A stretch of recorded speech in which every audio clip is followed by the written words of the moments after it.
కొత్త యజమానులు నామినేషన్లు వచ్చి ఇక్కడ కట్టుకోవాలి. దయచేసి నామినేషన్లు వెంటనే మీరు ఇక్కడ నమోదు చేయించుకోండి.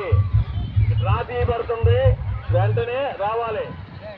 ఎడ్ల బల్ల యజమానులు వచ్చి మీ పేరు నమోదు చేసుకుని మీ నామినేషన్ ఫీజు చెల్లిస్తే మేము డ్రా తీయడం జరుగుతుంది.